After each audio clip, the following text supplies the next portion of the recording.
Hello बच्चों, physics in minute में आपका स्वागत है। और आज इस लेसन में हम लोग फिजिक्स का एक छोटा सा कॉन्सेप्ट पढ़ने वाले हैं जो फ्रिक्शन के ऊपर होता है। इन जनरल क्वेश्चन में बेटा आपको तो एक चीज़ को पूछता है, जैसे फ्रिक्शन का बात कर रहा हूँ तो वहाँ पे क्या पूछता है कि find minimum force required to move. मान लो एक ब्लॉक है, वो जो रफ सरफेस में आपको ऐसे रखा हुआ है और आपको मिनिमम फोर्स पूछा है। जब भी आपको मिनिमम फोर्स पूछता है तो आपको जानना बहुत ज़रूरी है कि सबसे पहले मिनिमम फोर्स कि ऐसा कितना फोर्स से ये जो ब्लॉक है वो मूव करेगा।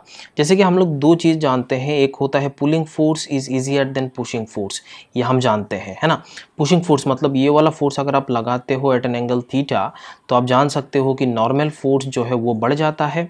और यहाँ पे अगर इसमें पुलिंग फोर्स लगाओगे एट एन एंगल थीटा तो हम जानते हैं ये नॉर्मल रिएक्शन जो है वो घट जाती है। तो डेफिनेटली आपको कितना मिनिमम फोर्स लगाना चाहिए सो दैट क्या हो जाए कि ये बॉडी मूव करे।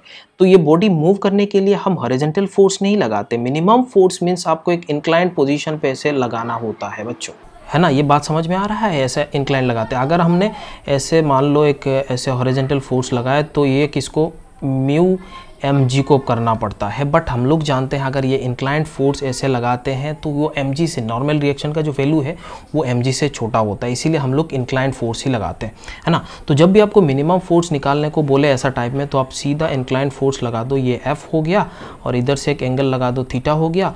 डेफिनेटली इसका कंपोनेंट इधर आ जाएगा जिसको अपन f cos थीटा बोलेंगे, ये वाला कंपोनेंट आ जाएगा जिसको अपन f sin थीटा बोलेंगे। अब नीचे के डायरेक्शन पे mg आएगा, ऊपर के डायरेक्शन पे नॉर्मल रिएक्शन आएगा, ये तो हम जानते हैं। सो इन दैट केस n का वैल्यू जो आएगा वो क्या आएगा, mg minus F sine theta. इसमें कोई प्रॉब्लम नहीं है, ये वाला आंसर आया है। बट फ्रिक्शन फोर्स जो लिमिटिंग फ्रिक्शन है, तो देखो ये हॉरिजॉन्टल फोर्स जो ड्राइविंग फोर्स है उसको ऐसे खींच के ले जा रहा है, बट इधर एक फोर्स फ्रिक्शन फोर्स लगेगा जिसको अपन लिखते हैं लिमिटिंग फ्रिक्शन। क्योंकि अगर बॉडी को मूव करना है, जस्ट अबाउट टू मूव, मतलब जस्ट मूव करे ऐसा टाइप का, तो ये हॉरिजॉन्टल फोर्स जो है वो that should be greater than this, या इक्वल करने से भी आप कर सकते हो। तो म्यू का एफ का वैल्यू क्या होगा, mu into N. So simple आप बोल सकते हो mu M G minus mu F sine theta. ये आपके समझ में आ गया है। अब ये तो लिमिटिंग फ्रिक्शन हुआ है। मिनिमम फोर्स ये देखो F cos theta and that is equals to mu M G minus mu F sine theta. ये आपको समझ आया। अब इसको एफ को एक साइड में ले जाते तो क्या हो जाएगा, एफ यहाँ पे अब देखो cos theta plus mu sine theta and that is equals to आप यहाँ पे बोल सकते हो mu M G divided by this. ये तो पूरा का पूरा नीचे चला जाएगा तो एफ का वैल्यू जो है वो कितना आ जाएगा, mu M G cos theta plus mu sine theta. अब ये फोर्स को मिनिमम होना है, मिनिमम फोर्स होना है मतलब ये पूरा का पूरा फंक्शन को मिनिमम होना है। ये पूरा का पूरा फंक्शन मिनिमम होना है, इसका मतलब यहाँ पे जो डिनोमिनेटर है उसको मिनिमम मैक्सिमम होना चाहिए, है ना। सो मैक्सिमम का कंडीशन ये वाला, अब देखो यहाँ पे जो ए वैलिड यहाँ पे देखो थीटा है।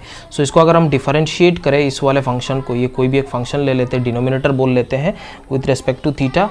सो इसको डिफरेंशिएट करो, माइनस साइन थीटा होगा और यहाँ पे प्लस म्यू कॉस थीटा हो जाएगा। सो डेफिनेटली आप देख सकते हो म्यू का वैल्यू जो है वो टेन थीटा हो जाएगा। लेकिन हमें मिनिमम फोर्स यहाँ पे लगाना है, कॉस थीटा का वैल्यू पुट करना है और साइन थीटा का वैल्यू पुट करना है।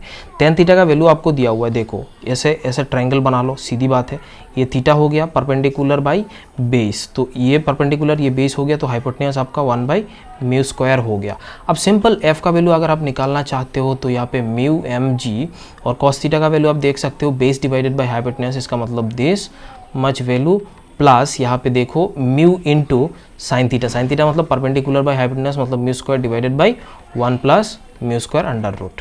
इसको एलसीएम लोगे तो आप देखो यहाँ पे क्या हो जाएगा, ये ऊपर कैंसिल आउट हो जाएगा। तो मिनिमम फोर्स का जो वैल्यू आ रहा है वो mu G under root 1 plus mu square, that will be your answer. This is the minimum force required to move. बच्चों आई थिंक आपको ये समझ में आ गया होगा कि जब भी मिनिमम फोर्स आपको पूछे, एक ऐसा ब्लॉक रखा हुआ है तो उसका इंक्लाइंड फोर्स लगाना है, क्योंकि ये हॉरिजॉन्टल फोर्स लगाओगे तो पूरा लिमिटिंग फ्रिक्शन जिसका value F equals to mu into M G होता है। बट अगर इंक्लाइन लगाएंगे तो नॉर्मल रिएक्शन क्या हो जाएगा, कम हो जाएगा। तो यही बात है ना बच्चों, ये चीज़ आपके दिमाग में रखना है। Thank you so much. और फिजिक्स इन मिनट कैसे लगा आप नीचे कमेंट करके जरूर बताइएगा।